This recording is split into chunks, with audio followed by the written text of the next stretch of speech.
सबों को आज के इस रविवारी ऑनलाइन आराधना में मैं आपका स्वागत करता हूँ। और पटना डायसिस के द्वारा से ये रविवारी ऑनलाइन आराधना को संचालित करते हुए प्रस्तुति आज का जो किया जा रहा है अचंबा मास्टर से हो रही है। दाऊद अपने भजन में यूँ कहता है, पृथ्वी के सब दूर दूर देशों के लोग उसको स्मरण करके और उसकी ओर फिरो और जाति जाति के सब लोग तेरे सामने दंडवत करेंगे। प्रार्थना करेंगे। जीवित सामर्थ्य पिता परमेश्वर, तुझको धन्यवाद देते हैं आज के इस प्रातःकाल की बेला में, जब हम आज के इस दिन को तेरे पवित्र नाम स्तुति महिमा के लिए एक परिवार, एक कलीसिया, एक छोटे छोटे होकर के तेरे नाम के लिए एकत्रित होकर के तेरी निकटता में स्तुति आराधना के लिए अपने मन हृदय आत्मा को तैयार करते हैं। आज जीवित पिता परमेश्वर, आज तो हमारे बीच में, हमारे झुंड में, हमारे परिवारों में उपस्थित हो, ताकि तेरी महिमा में हम सबों का जीवन व्यतीत हो और आज की आराधना के द्वारा से हम अपने जीवन में, परिवार, कलीसिया में बहुतायत का आशीष प्राप्त करने पाए। और आज की आराधना के हर एक भागों को तेरे हाथ में सौंपते हैं, जबकि आज की आराधना और इन दिनों के समय में जो ऑनलाइन के द्वारा से हर एक घर परिवारों में आराधना व्यवस्था किया जा रहा है, हर एक व्यवस्था, हर एक प्रकार के तकनीकी सुविधाओं में तेरी अगुवाई हो, ताकि कोई बाधा परिस्थिति उत्पन्न ना होने पाए, ताकि हर एक मन आत्मा होकर के एक साथ में अपने अपने स्थानों में मिल करके तेरी महिमा करने योग्य तेरे संतान, तेरे दास दासी होने पाए। हम सभी तेरी उपस्थिति को चाहते हुए इस प्रार्थना को तेरे पुत्र हमारे उद्धार करता यीशु ख्रीष्ट के नाम से मांगते हैं, सुना दया से। इस समय हम लोग एक गीत गाएंगे।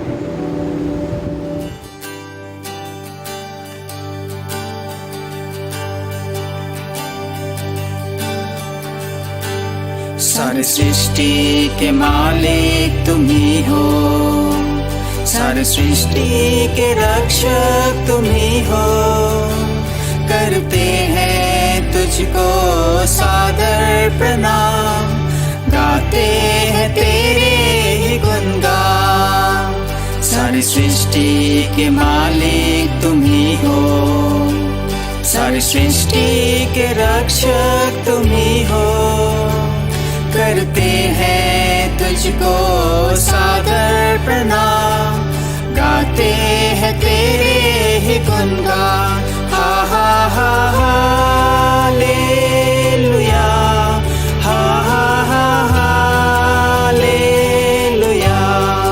हा हा हा हालेलुया, हा हा हा हालेलुया, हा हा हा हालेलुया, हा हा हा हालेलुया, हा हा हा हालेलुया। आमीन। सारी सृष्टि को तेरा सहारा, सारे संकट से हमको बचाना। तेरे हाथों में जीवन हमारा है, अपनी राह पर हमको चलाना।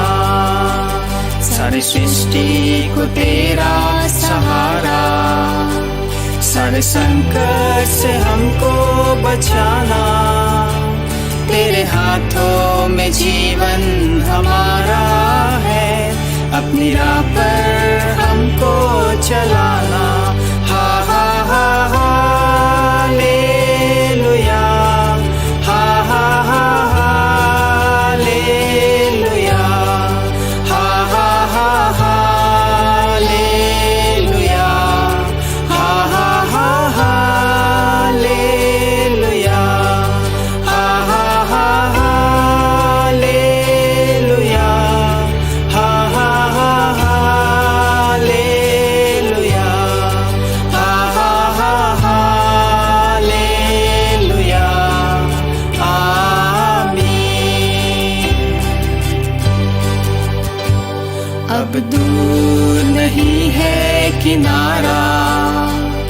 धीरज को हमारे बढ़ाना, जीवन की हमारी इस नैया को भव सागर में खोने न देना। अब दूर नहीं है किनारा, धीरज को हमारे बढ़ाना, जीवन की हमारी इस नैया को भव सागर में खोने न देना।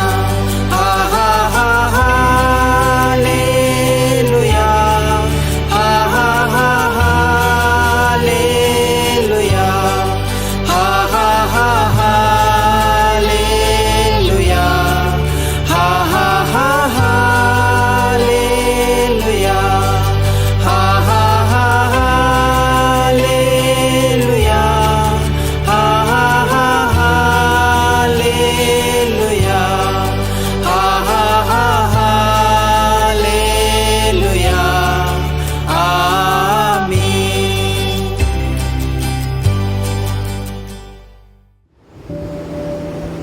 हम पाप अंगीकार की प्रार्थना में जाएंगे। हम पाप अंगीकार की प्रार्थना में उपस्थित होंगे। मैं अब उठकर अपने पिता के पास जाऊंगा और उससे कहूंगा कि पिताजी, मैंने स्वर्ग के विरोध में और तेरी दृष्टि में पाप किया है और इस योग्य नहीं रहा कि तेरा पुत्र कहलाऊं। यदि हम कहें कि हम में कुछ भी पाप नहीं तो अपने आप को धोखा देते हैं और हमें सत्य नहीं। यदि हम अपने पापों को मान लें तो हमारे पापों को क्षमा कर लें और हमें सब अधर्म से दूर शुद्ध करने में विश्वास योग्य और धर्मी है। हम सर्वशक्तिमान परमेश्वर के सामने दीनता से अपने अपने पापों का अंगीकार करें। हम व्रतकालीन पाप अंगीकार की प्रार्थना प्रयोग में लाएंगे। हे परम पवित्र परम दयावान परमेश्वर, हम मानते हैं कि हमने मन वचन और कर्म से तथा भलाई करने में अपनी असफलता के द्वारा तेरे विरुद्ध और एक दूसरे के विरुद्ध पाप किए हैं। इसलिए हम तुझसे प्रार्थना करते हैं कि तू हम पर दया कर और हमारे सब पापों को क्षमा कर। आमीन। सरस्वतीमान दयावान परमेश्वर तुम्हारे सब पापों को क्षमा करें, उनसे तुमको छुटकारा दे, अपने जीवन सुधारने के लिए अनुग्रह दे और पवित्र आत्मा की सामर्थ्य से तुम्हें भरपूर करे। आमीन। हम इस समय आज का पहला और दूसरा पाठ को लगातार में सुनेंगे।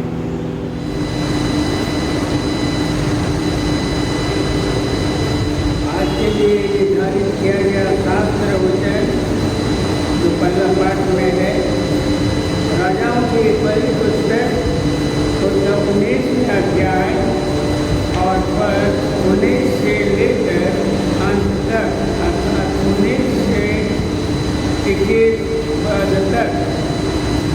यहाँ लिखा है, तब वह वहाँ से चल दिया और सापात का पुत्र एलीशा उसे मिला, जो 12 जोड़ी बैल अपने आगे किए हुए स्वयं बारहवीं के साथ होकर हल जुट रहा था। उसके पास जाकर एलिय्याह ने अपनी चादर उस पर डाल दी। तब वह बैलों को छोड़कर एलिय्याह के पीछे दौड़ा और कहने लगा, मुझे अपने माता पिता को छूने दे, तब मैं तेरे पीछे चलूँगा। उसने कहा, लौट जा, मैंने तुझसे क्या किया है? तब वह उसके पीछे से लौट गया और एक जोड़ी बैल लेकर बलि किए और बैलों का सामान जलाकर उसका मांस पका के अपने लोगों को दे दिया और उन्होंने खाया। तब वह कमर बांध कर एलिय्याह के पीछे चला और उसकी सेवा करने लगा। ये परमेश्वर का वचन है। परमेश्वर अपने वचनों के द्वारा हमें आपसे प्रदान करे। आज का दूसरा पाठ प्रेरितों के काम उसका चौथा अध्याय 13 से 22 पद तक। जब उन्होंने पतरस और यूहन्ना का साहस देखा और यह जाना कि ये अनपढ़ और साधारण मनुष्य हैं तो आश्चर्य किया। फिर उनको पहचाना कि ये यीशु के साथ रहे हैं। उन्हें उस मनुष्य को जो अच्छा हुआ था उनके साथ खड़े देखकर वे विरोध में कुछ न कह सके, परंतु उन्हें सभा के बाहर जाने की आज्ञा देकर वे आपस में विचार करने लगे, हम इन मनुष्यों के साथ क्या करें, क्योंकि यरूशलेम के सब रहने वालों पर प्रकट है कि इनके द्वारा एक प्रसिद्ध चिन्ह दिखाया गया है और हम उसका इनकार नहीं कर सकते, परंतु इसलिए कि यह बात लोगों में और अधिक फैल ना जाए, हम उन्हें धमकाएं कि वे इस नाम से फिर किसी मनुष्य से बातें न करें। तब उन्हें बुलाया और चेतावनी देकर यह कहा, यीशु के नाम से कुछ भी न बोलना और न सिखाना। परंतु पतरस और यूहन्ना ने उनको उत्तर दिया, तुम ही न्याय करो। क्या यह परमेश्वर के निकट भला है कि हम परमेश्वर की बात से बढ़कर तुम्हारी बात मानें? क्योंकि यह तो हम में से हो नहीं सकता कि जो हमने देखा और सुना है वह न कहें। तब उन्होंने उनको और धमकाकर छोड़ दिया, क्योंकि लोगों के कारण उन्हें दंड देने का कोई दांव नहीं मिलता, इसलिए कि जो घटना हुई थी उसके कारण सब लोग परमेश्वर की बड़ाई करते थे। वह मनुष्य जिस पर यह चंगा करने का चिन्ह दिखाया गया था 40 वर्ष से अधिक आयु का था। इस समय हम लोग एक गीत गाएंगे।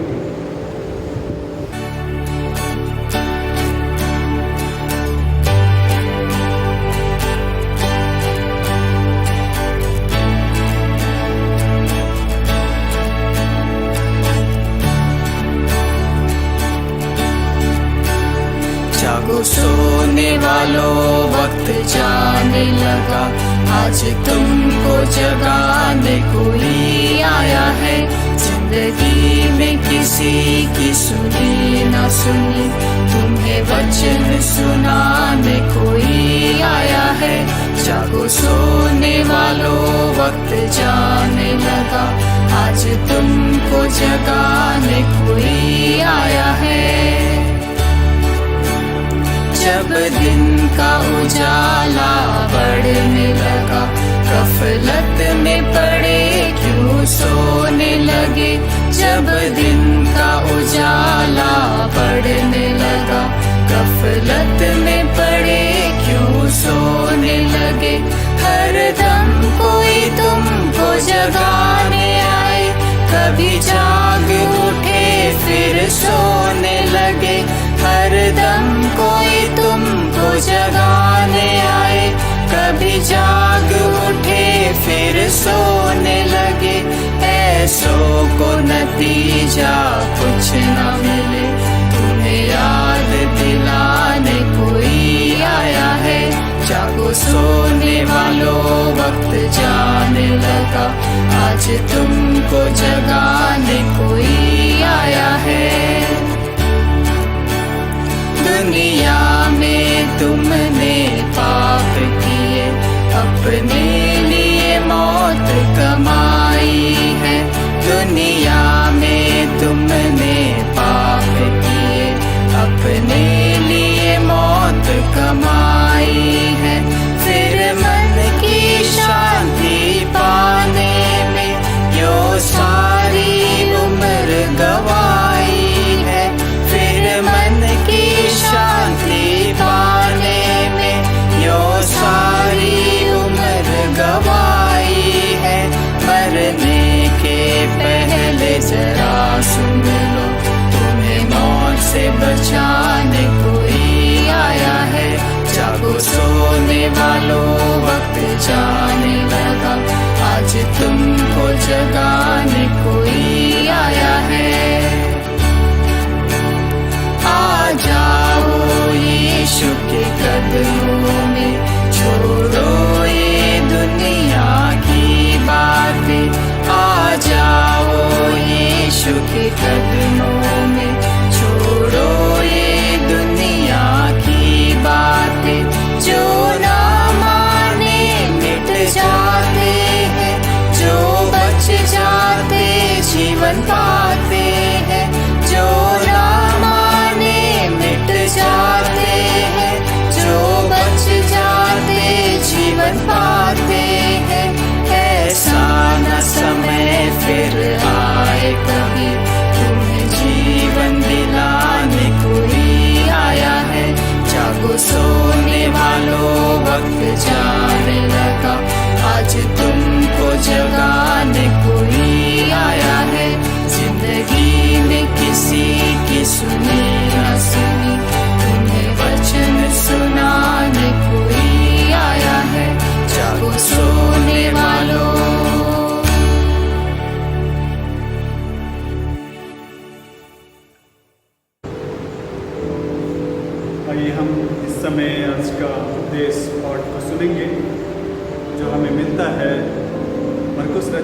समाचार अध्याय 3 उसका 7 पद से लेके 19 पद तक।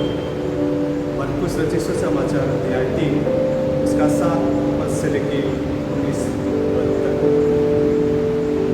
यहाँ इस प्रकार लिखा हुआ है, यीशु अपने चेलों के साथ झील की ओर चला गया और गलील से एक बड़ी भीड़ उसके पीछे हुई और यहूदिया और यरूशलेम, इथियोपिया और यरदन के पार और सूर और सैदा के आसपास से एक बड़ी भीड़ यह सुनकर कि वो कैसे अचंभे के काम करता है उसके पास आए। उसने अपने चेलों से कहा, भीड़ के कारण एक छोटी नाव मेरे लिए तैयार है ताकि वे मुझे दबा न सके, क्योंकि उसने बहुतों को चंगा किया था। इसलिए जितने लोग रोगग्रस्त थे उसे छूने के लिए उस पर गिर पड़ते थे। अशुद्ध आत्माएं भी जब उसे देखती थी तो उसके आगे गिर पड़ती थी और चिल्लाकर कहती थी कि तू परमेश्वर का पुत्र है। और उसने उन्हें बहुत चिताया कि मुझे प्रकट ना करना। फिर वो पहाड़ पर चढ़ गया और जिन्हें वो चाहता था उन्हें अपने पास बुलाया और वे उसके पास आए। तब उसने 12 पुरुषों को नियुक्त किया कि वे उसके साथ साथ रहे और वे उन्हें भेजे कि वे प्रचार करें और दुष्ट आत्माओं को निकालने का अधिकार रखें। वे ये हैं, सिमोन जिसका नाम उसने पतरस रखा और जब्दी का पुत्र याकूब और याकूब का भाई यूहन्ना जिसका नाम उसने बोअनर्गीस अर्थात गर्जन के पुत्र रखा और अंद्रियास और फिलिपुस और बरतुलमै और मत्ती और थोमा और हल्फई का पुत्र याकूब और तद्दै और सिमोन का कनानी और यहूदा इस्करियोती जिसने उसे पकड़वा दिया था। ये प्रभु यीशु ख्रिस्ट का शुभ समाचार है। प्रभु यीशु ख्रिस्ट का आइए हम प्रार्थना करें। जीवित सामर्थ्य पिता परमेश्वर, हम तुझको धन्यवाद देते इस घड़ी समय के लिए जब तूने हम सबों को ये अनमोल समय दिया जहाँ हम अपने आप को इस पवित्र वचन के लिए अपने मन हृदय आत्मा को तैयार करें और इस वचन से आज के लिए, आज के जीवन, आज के समय में हम अपने लिए बहुमूल्य आत्मिक भोजन को प्राप्त करने पाए। हम सबों को ज्ञान समझ दें ताकि इसके सुनाने और इस पर अपने आप को आत्मिक रूप से चलाने योग्य जीवन प्रार्थना इस ख्रिस्ट के नाम से मांगते हैं, सुना दया से सबों को सुसहाय। आज के इस पाठ को अगर हम देखते हैं वो 2 भागों में बांटा गया है। पहला 7 पद से 12 पद जो भीड़ का यीशु के पीछे हो लेना, और दूसरा है 13 से 19 पद जहाँ 12 प्रेरितों का नियुक्त किया गया। परमेश्वर ने अपने इकलौते पुत्र यीशु ख्रिस्ट को इस संसार में मनुष्य के जीवन की परिस्थितियों और हालातों को परिवर्तित करके उन्हें एक ज्ञानवान जीवन प्रदान करने के लिए भेजा ताकि वो अपने परिस्थितियों, अपने हालातों, चाहे वो जंगाई रोग के रूप में हो, चाहे आत्मिक जीवन के रूप में हो या किसी भी रूप में हो, उनके द्वारा से अपने जीवन में एक बदलाव का माहौल को प्राप्त करने पाए। जो लोग, जो मनुष्य, जो समुदाय, जो मनुष्य का बड़ा सा भाग एक अंधकारमय जीवन में जीवन व्यतीत कर रहे थे, उनको एक उजाले देने के लिए, एक आशीषमय जीवन को देने के लिए परमेश्वर ने अपने इकलौते पुत्र यीशु ख्रिस्ट को इस संसार में भेजा। और आज का अगर पाठ के पहले भाग को अगर हम देखेंगे, यहाँ हम पाते हैं प्रभु यीशु ख्रिस्ट के चेलों को प्रभु यीशु ख्रिस्ट ने ये आदेश दिया कि उनके लिए एक नाव का व्यवस्था करें एक झील के किनारे, ताकि उनको किसी प्रकार का दबाव परिस्थिति जो भीड़ के आने से हो सकता है उससे बचा जा सके। और ये चीज़ प्रभु यीशु ख्रिस्ट जाने इसलिए क्योंकि परमेश्वर ने मनुष्य को रचा है उसकी परिस्थितियों को जानते हैं, उसके हालातों को जानते हैं, और वे आने वाले समय में और क्या मांग और क्या इच्छा रखेंगे वो भी उससे वाकिफ थे। और ये जानते हुए प्रभु यीशु ख्रिस्ट ने अपने चेलों के द्वारा से अपनी उपस्थिति का जगह को तैयार किया। और ये जगह तैयार करने के मुख्य कारण ये था कि यहूदा, यरूशलेम, इदूमिया और यरदन के पार और सूर और सैदा के आसपास से एक बड़ा भीड़, एक बड़ी भीड़, बड़े संख्या से मनुष्य का एक बड़ा सा समूह प्रभु यीशु ख्रिस्ट के निकट आना चाहता था। और वो निकट आने का उद्देश्य क्या था? उनका प्रभु यीशु ख्रिस्ट के पास में आने का कारण क्या था?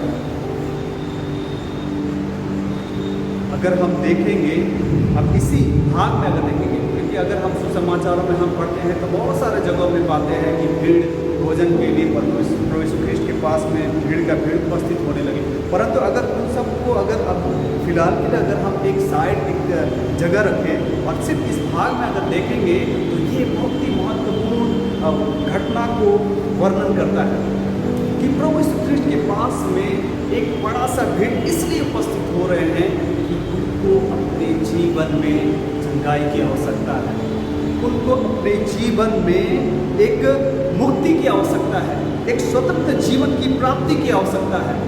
और इन सब आशा उद्देश्य को लेकर के वे बड़े समूह यीशु ख्रिस्ट के पास में उपस्थित होने के लिए आ रहे हैं। और ये उपस्थिति पहली बार के कारण से नहीं कि वो पहले बार वो आकर के अपने लिए चंगाई की इच्छा रख रहे हैं।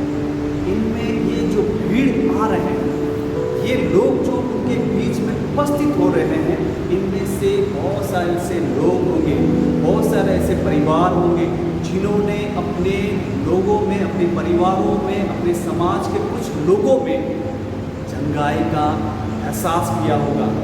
स्वतंत्र जीवन जो दुष्ट आत्माओं से बंधे हुए जीवन में व्यतीत जीवन को कर रहे थे, उस स्वतंत्र जीवन को उन्होंने एहसास किया होगा। और ये बात उन्होंने अपने समूहों में, अपने परिवारों में, अपने समाजों में इन बातों का वर्णन किया होगा। और ये उनके लिए एक आशीष से कम नहीं था। आज की अगर परिस्थितियों को अगर देखेंगे कि हमारे जीवन के लिए आशीष का भाग क्या होता है, जो वो भाग हम आशीष के रूप में अपने आप में एहसास करते हैं, जो हमारे जीवन को परिवर्तित करता है। अगर हम बीमार हैं और हम चंगाई को प्राप्त करते हैं तो वो हमारे लिए एक आशीष है। अगर हम बेरोजगार हैं और हम एक नौकरी को प्राप्त करते हैं तो वो हमारे लिए एक आशीष है। अगर हमारे पारिवारिक परिस्थितियों में एक हलचल का माहौल है और उसमें एक शांति और एक मेल मिलाप का वातावरण को प्राप्त करते हैं तो वो हमारे लिए आशीष है। उसी रूप से ये भीड़ जो अपने समाज में, अपने परिवार में, अपने लोगों में जो एक दुष्टता का माहौल से मुक्ति को प्राप्त किए, चंगाई को प्राप्त किए, अपने लिए एक आशा का किरण को देख पाए, वो उनके लिए एक आशीष का कारण था, चिन्ह था। और वो उनको प्राप्त करने के लिए और भी प्राप्ति के लिए और उसमें जीवन व्यतीत करने के लिए वे बड़े समूह प्रभु यीशु ख्रिस्ट के निकट आने लगे। वे उपस्थित होना चाहने लगे। जो लोग सिर्फ सुने थे वो देखना चाहने लगे। जिन्होंने एहसास नहीं किया होगा वो एहसास करने चाहने लगे। और इसी चाह के साथ बड़े एक नहीं, दो नहीं, या उन परिवारों के लोग ही नहीं जिन्होंने अपने लोगों के बीच में चंगाई को एहसास किया या मुक्ति को एहसास किया दुष्ट आत्माओं से, परंतु वो एक बड़ा समूह, बड़ा समाज, और एक स्थान से नहीं, दो स्थान से नहीं, परंतु विभिन्न स्थानों से, यहूदा, यरूशलेम, इदूमिया, यरदन, सूर, सैदा, विभिन्न स्थानों से बड़े समूह के साथ में प्रभु यीशु ख्रिस्ट के बीच में उपस्थित होने के लिए आ रहे हैं, क्योंकि उन्होंने अपने जीवन में एक आशीष को देखा, एक चंगाई को देखा, एक उजाले को देखा जो वो प्राप्त करना चाहते थे, जो वो जीवन जीना चाहते थे। अगर आज की परिस्थितियों में हम देखेंगे, हम मसीही लोगों में भी ये बात महत्वपूर्ण है कि हम अपने जीवन में आशीष को चाहते हैं, चंगाई को चाहते हैं, एक बरकत जीवन और एक स्वतंत्र माहौल को चाहते हैं, परंतु ये हमारे लिए आज अभिज्ञ नहीं है कि वो हमें कहाँ मिल सकता है या उसकी प्राप्ति के लिए हमें किस मार्ग को धारण करना होगा। ये जो भीड़ थे, इन्हें पहले मालूम नहीं था। इनको जब मालूम हुआ तो वो पहुंचने लगे कि उनको जो आशीष मिल सकता है, मुक्ति मिल सकता है, वो कहाँ है, और वो उनकी तक पहुंचने लगे। वो मार्ग को ढूंढने लगे कि यीशु कहाँ है अभी इस समय। परंतु एक मसीह होने के नाते आज की तारीख में हम सबों के जीवन का चंगाई, हम सबों के जीवन की स्वतंत्रता जो हम शैतानी या एक संसारिक रूप से हम कैद जीवन को जी रहे हैं, इससे मुक्ति का जीवन या मार्ग या एक शांतिपूर्ण परिस्थितियों को हम कहाँ पा सकते हैं। हम अच्छी तरह से वाकिफ हैं, हम अच्छी तरह से जानते हैं कि हमारी आशीष की प्राप्ति कहाँ हो सकती है। परंतु आज हम इन भीड़ों के समान अपनी उत्सुकता को नहीं प्रकट करते हैं। इन भीड़ों के समान हम अपने जीवन में आशीष की और भी प्राप्ति के लिए प्रयास नहीं करते हैं, और हम अपने व्यक्तिगत जीवन में जो हमें खुश करने, हमें आनंदित करने में, चाहे वो उसका माध्यम कुछ भी हो, चाहे वो शैतान के संसारिक रूप से हम ग्रसित होकर के अपने आनंदमय जीवन को महसूस कर रहे हैं, परंतु वो हमारा आनंद अनंत रूप में नहीं दिला सकता है। परंतु जो हमें अनंत रूप में दिला सकता है वो परमेश्वर का आशीष है, परमेश्वर की उपस्थिति है और परमेश्वर का अनुग्रह है, जो आज हम लोगों ने दूसरे पाठ के रूप में पढ़ा है। प्रेरित के काम उसका 4 अध्याय उसके 13 पद से आगे जहाँ लिखा है, जब उन्होंने पतरस और यूहन्ना का साहस देखा और ये जाना कि ये अनपढ़ और साधारण मनुष्य है, तो आश्चर्य किया। फिर उसको पहचाना कि ये यीशु के साथ है। वहाँ पर प्रेरितों के काम में ये बात को पाते हैं कि जब पतरस और यूहन्ना लोगों के बीच में जाकर के लोगों को चंगाई कर लेते हैं, वे इस सामर्थ्य के कार्य को पूरा करने की जो क्षमता को पाया था, लोग उनको देखकर आश्चर्य करते थे कि इनकी अंदर वो योग्यता कहाँ से आई, वो सक्षमता कहाँ से आई। परंतु प्रिय, वो देने वाला परमेश्वर था जिसके सहारा से उन्होंने उस आश्चर्य का अनुभव किया। आज हम अपने जीवन में कई परिस्थितियों में, जैसा कि हम जानते हैं कि इन दिनों हम लोग कोविड-19 के कारण से अपने जीवन में बहुत सारे ऐसे उतार चढ़ाव को देख रहे हैं। बहुत सारे ऐसी परिस्थितियों से हम अपने आप को गुजर रहे हैं जहां हम घबराते हैं, जहां हम व्याकुल हो जाते हैं, जहां हम चिंतित हो जाते हैं और हम निराशा से भरा हुआ जीवन से टूट करके हम एक जगह स्थिर हो जाते हैं। परंतु हम ये भूल जाते हैं कि हमारे जीवन में मसीह का स्थान है और हम उस स्थान को देखने और उस स्थान में जा कर के समय और अपने जीवन की परिस्थितियों को रखने में असफल हो रहे हैं। अगर हम कहें कि मनुष्य के जीवन में इस तरह की भयावह या इस तरह का परिस्थिति नहीं आ सकता है, तो हम अपने आप को मूर्ख कर सकते हैं, क्योंकि दाऊद अपने वचन में कहता है कि मैं घोर अंधकार में भरी हुई घाटी से होकर के गुजरूंगा और भी मैं हानि से नहीं डरूंगा। उसे ये मालूम है कि परमेश्वर ने उसको अपने कार्य के लिए चुना है, अपने कार्य को प्रकट करने के लिए चुना है, उसे उपस्थित किया है। और उसके जीवन में सिर्फ आनंद का जीवन नहीं आएगा, उसके जीवन में सिर्फ आशीष से भरा हुआ माहौल नहीं आएगा। कई ऐसी परिस्थिति में उतार चढ़ाव की माहौल आएगी, भयावह स्थिति आएगी, जिससे उसे लड़ करके आगे बढ़ना है। और ये भी भरोसा उस वचन के द्वारा से दाऊद अपने उस वचन के द्वारा से ये प्रकट करता अपने परमेश्वर के प्रति विश्वास को कि परमेश्वर मुझे उन परिस्थितियों में भी निराश होने या अकेला नहीं छोड़ेगा। परंतु आज हम मसीह होने के नाते हम अपने आप में निराश होते हैं और ये भूल जाते हैं कि मसीह हमारे पीछे है, हमारे साथ में, हमारे बीच में, हमारे परिवार में, हमारे समाज में। कैसे हमें अकेला छोड़ देगा? वो अपने वचन के द्वारा से कहता है कि हे बोझ से दबे हुए लोगों, मेरे पास आओ, मैं तुम्हें विश्राम दूंगा। ये बड़े झूठ जो सूर, सैदा, यरूशलेम और विभिन्न स्थानों से होकर के यीशु मसीह के पास में अपने बोझ को लेके आए, अपने झूठ, अपने उस दर्द की बोझ को, उस पीड़ा की बोझ को, उस तकलीफ की बोझ को, उस बंधन के बोझ को लेकर के आए। और परमेश्वर ने अपने पुत्र के द्वारा से उन्हें मुक्ति का जीवन को प्रदान किया, उसे स्वतंत्र किया, उन्हें आशीषित किया।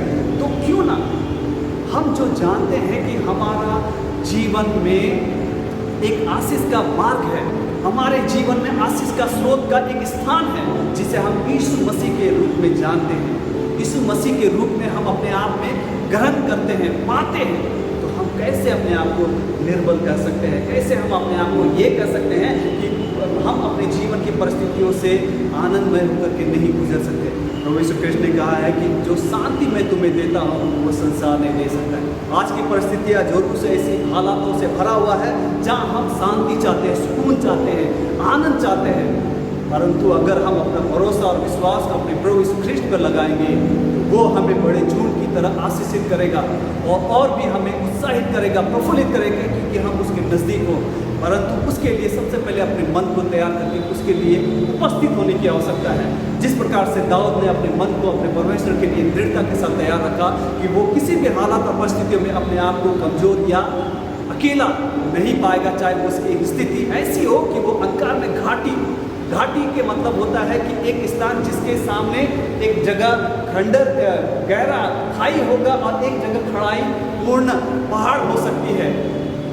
मतलब कि वो ये चीज़ को दर्शाता है कि हमारे जीवन की परिस्थितियाँ ऐसी आ सकती है जहाँ पर दोनों तरफ से हम डरावनी परिस्थितियों से गुजरना होगा। परंतु दाऊद का भरोसा इस बात को प्रकट करता है कि वो परमेश्वर के सहारे से अपने जीवन में आगे बढ़ रहा है। हमें उस विश्वास को आज थामने की आवश्यकता है। हम मसीह नहीं परंतु मसीह को जानने वाले लोग हैं।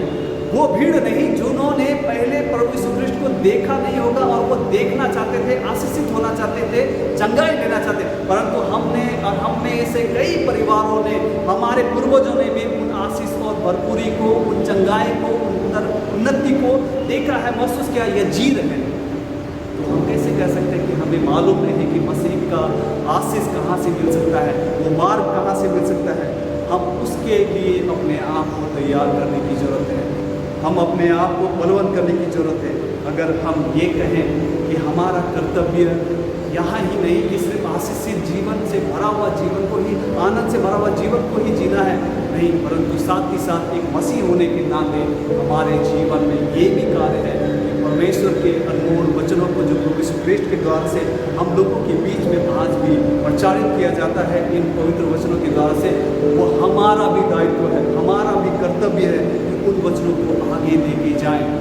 जब प्रभु यीशु ख्रीष्ट ने उन भीड़ों को देखा कि वो चंगाई चाहते हैं, वो ज्ञान चाहते हैं, वो शिक्षा चाहते हैं, वो माहौल को चाहते हैं, उसको देखते हुए प्रभु यीशु ख्रीष्ट ने 12 चेलों को नियुक्त किया ताकि ये जो भरपूरी का जीवन है, आत्मिक जीवन की भरपूरी का माहौल है, वो कमी ना होने पाए।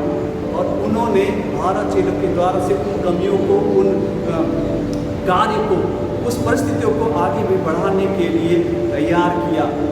और साथ ही साथ उन्होंने उन 12 प्रेरितों के द्वारा से अपने काम को भी परमेश्वर ने पूरा किया।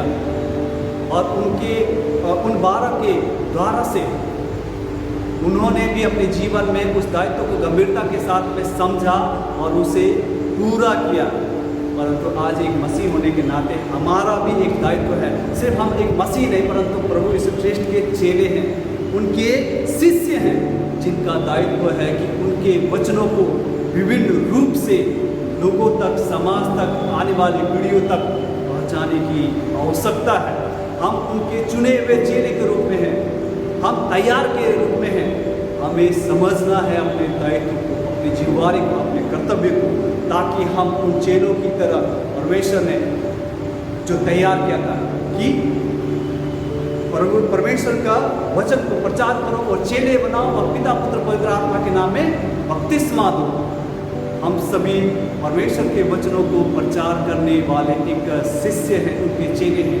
आज हम भी सिर्फ उन भीड़ों के लिए आशीषित का कारण नहीं परंतु हमारा दायित्व है कि उन भीड़ों के बीच में उन लोगों के लिए आशीष का माध्यम बने, ना कि सिर्फ अपनी चिंताओं में, अपने इच्छाओं के लिए, प्राप्ति के लिए निरंतर प्रार्थना करते हुए अपनी ही संतुष्टि, अपने आनंद में जीवन के लिए लगे रहे। नहीं, साथ ही साथ हमारा जीवन औरों के लिए होना चाहिए। हमारा जीवन परमेश्वर के वचन को आगे ले जाने का होना चाहिए। प्रभु यीशु ख्रीष्ट ने कहा है जो 2 आज्ञाओं में से कि अपने पड़ोसी को अपने समान प्रेम करो, इससे ये अर्थ होता है कि हम सिर्फ अपने लिए नहीं परंतु औरों के लिए भी कार्य करें, औरों के ज्योति का जीवन को प्राप्त करने का भी कार्य को करने पाए, ताकि हम ही नहीं परंतु हमारे लोग, हमारे हर एक समूह आशीषित और चंगाई और भरपूरी का कार्य को, भरपूरी की परिस्थितियों को हासिल करने पाए। परमेश्वर इन वचनों के द्वारा से हम सबों को बहुत का आशीष प्रदान करें। आइए हम प्रार्थना करें। सर्वशक्तिमान दयालु जीवित पिता परमेश्वर, हम तुझको धन्यवाद देते हैं इस घड़ी, इस समय जब हम तेरे पवित्र वचन से अपने आप को तृप्त करना चाहते हैं, तैयार करना चाहते हैं, जो इन दिनों हम सभी अपने अपने जीवन को, अपने अपने स्वभाव को व्यक्तिगत रूप से ही बना करके एक जगह स्थिर हो चुके हैं, परंतु एक मसीह होने के नाते हमारा दायित्व है कि हम अपना क्रूस को उठा करके चले और उन हर एक लोगों तक पहुँचे जिसके द्वारा से मनुष्य जाति में एक आनंद और भरपूरी का माहौल तैयार होने पाए। और ये कर्तव्य सिर्फ उन 12 चेलों का नहीं था जो प्रभु यीशु ख्रिस्त ने तैयार किए, परंतु हर एक मसीहियों का जीवन का कर्तव्य है जो हमारे लिए दिया जाता है कि हम उन वातावरणों को, उन परिस्थितियों को, हालातों को तैयार करके परमेश्वर के लिए उपस्थित होने पाए। इन वचनों के द्वारा से हम सबों के जीवन में परमेश्वर बहुत आशीष प्रदान करें। आइए हम वेद का श्वास वचन एक साथ। मैं सरस्वतीमान पिता स्वर्ग और पृथ्वी के सृष्टिकर्ता परमेश्वर पर विश्वास करता हूँ। मैं उसके इकलौते पुत्र हमारे प्रभु यीशु ख्रिस्त पर विश्वास करता हूँ। वह पवित्र आत्मा के सामर्थ से घर में आया और तुम्हारी मरियम से जन्मा और पितृ पिलातुस के शासन में दूत होगा।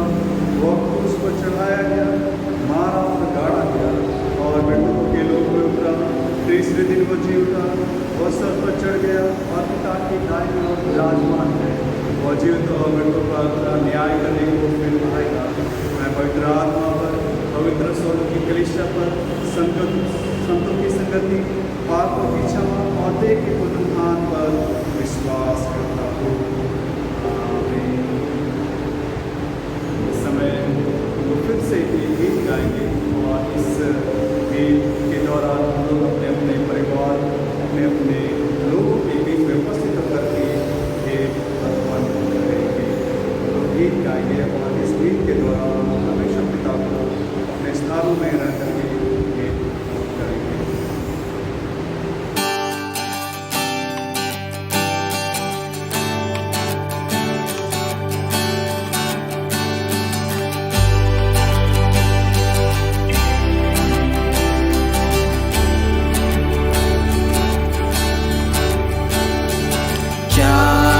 खाली हाथ से जाऊं अपने प्यारे यीशु पास, उसकी सेवा मैं ना करूं, क्यों ना हो उसका दास। क्या मैं खाली हाथ से जाऊं अपने प्यारे यीशु पास, उसके पास कुछ ना ले जाऊं तो मैं रहूंगा उदास। मृत्यु से मैं कुछ ना डरूं, प्रभु मुझे थामता है, पर मैं संग कुछ ना ले जाऊं, इससे लज्जित होना है। से जाऊं अपने प्यारे यीशु पास, उसके पास कुछ ना ले जाऊं तो मैं रहूंगा उदास। हाय मैं था निश्चित निकम्मा, मौका मैंने खोया था, मौका मुझको फिर जो मिलता, काम मैं करता प्रभु का। क्या मैं खाली हाथ से जाऊं अपने प्यारे यीशु पास, उसके पास कुछ ना ले जाऊं तो मैं रहूंगा उदास। जब एक दिन है कर परिश्रम, मन लगा के साथ विश्वास, उसका समाचार सुना के शिष्य लाओ यीशु पास। क्या मैं खाली हाथ से जाऊं अपने प्यारे यीशु पास, उसके पास कुछ ना ले जाऊं तो मैं रहूंगा उदास।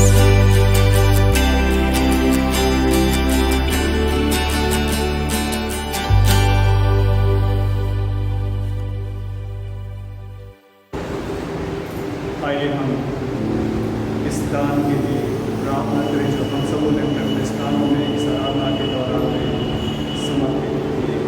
आइए प्रार्थना करें।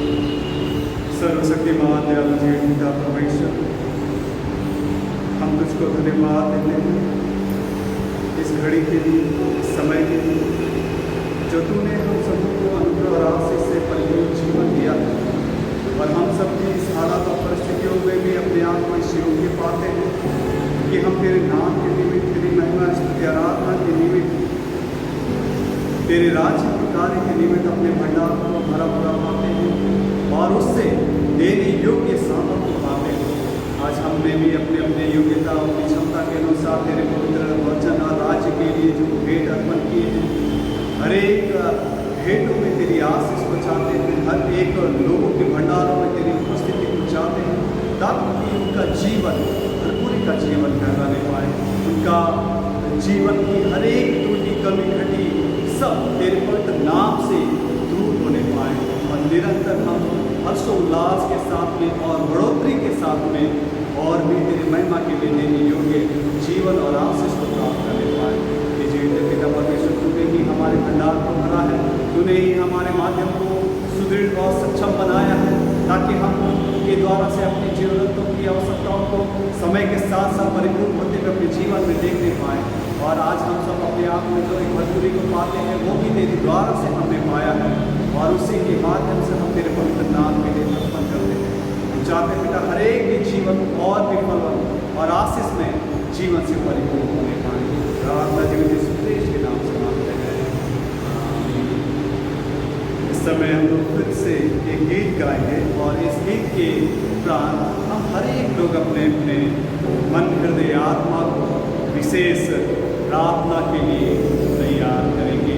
हम सभी अपने अपने आत्मा को, अपने जीवन को विशेष प्रार्थना के लिए तैयार करेंगे और इस विशेष प्रार्थना की अगुवाई के लिए हमारे बीच में हमारे पादरी एफटी हंसदा को मैं अगुवाई के लिए बुलाना चाहता हूँ।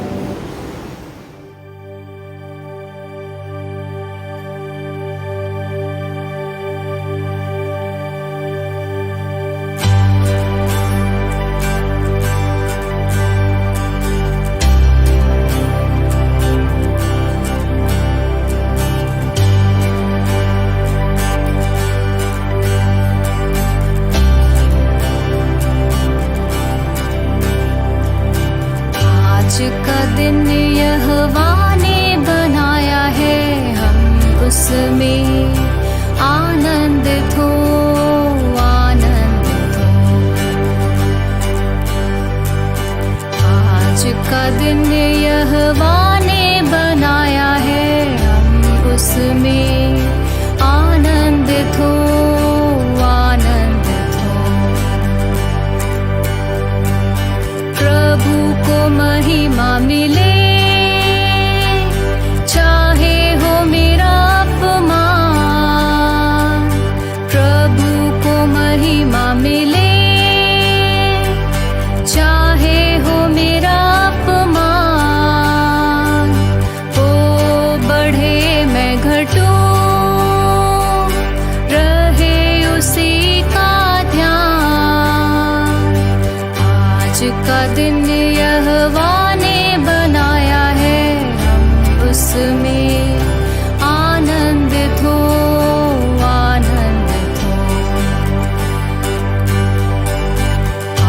का दिन यहोवा ने बनाया है, हम उसमें आनंदित हो, आनंदित हो। स्तुति प्रशंसा करें, क्यों ना कुछ होता रहे। स्तुति प्रशंसा करें, क्यों ना कुछ होता रहे। उसको हम भाते रहे, चाहे जहाँ भी रहे। आज का दिन यहोवा ने बनाया है, हम उसमें आनंदित हो, आनंदित हो। आज का दिन यहोवा ने बनाया है, हम उसमें आनंदित हो, आनंदित हो। युगानुयुग राज करेंगे, आदर महिमा उसकी। युगानुयुग राज करेंगे, आदर महिमा उसकी। वो है प्रभु हमारे, हो उसकी महिमा। आज का दिन यहोवा ने बनाया है, हम उसमें आनंदित हो, आनंदित हो। आज का दिन यहोवा ने बनाया है, हम उसमें आनंदित हो, आनंदित हो।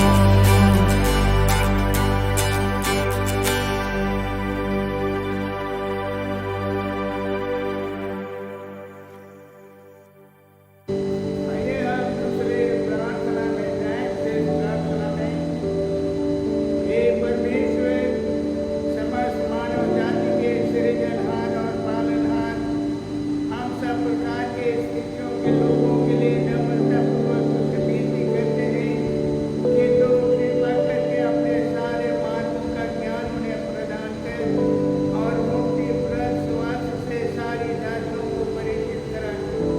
विशेषकर हम प्रार्थना करते हैं समस्त संसार की कलीसिया के लिए कि तेरा पवित्र आत्मा उसका ऐसा मार्गदर्शन और शासन करे कि वे सब जो ख्रिस्ती कहलाते हैं सच्चाई के मार्ग पर चलें और मेल के बंधन में आत्मा की एकता और जीवन की धार्मिकता के साथ विश्वास को पकड़े रहें।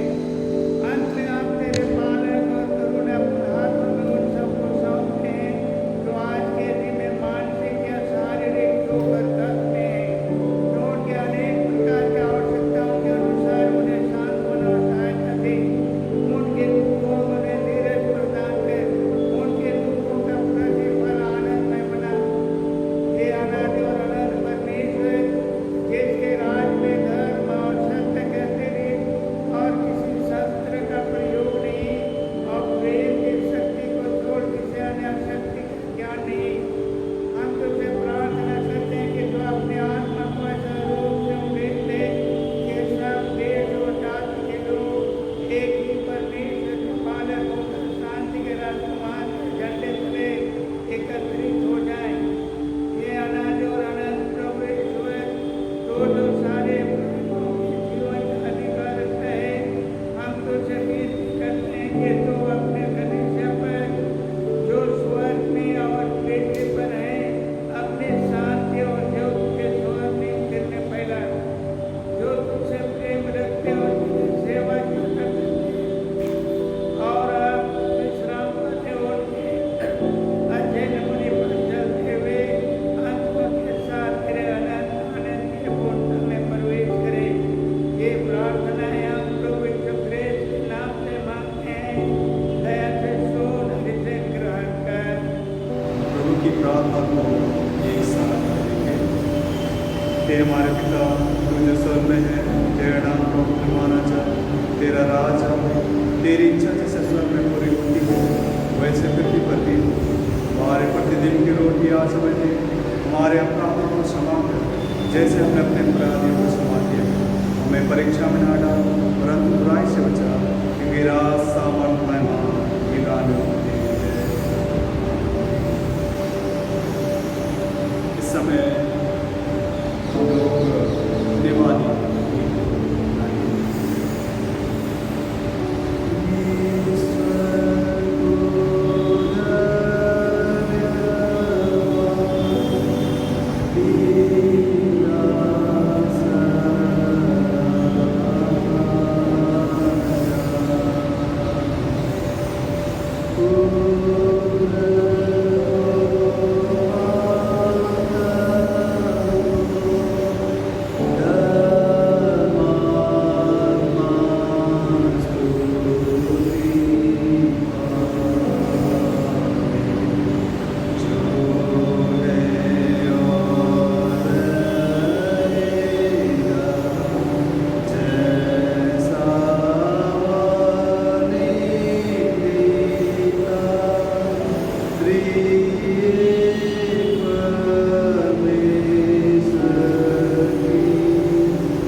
परमेश्वर के अनुग्रह और रक्षा में सौंपते हैं। प्रभु तुम्हें आशीष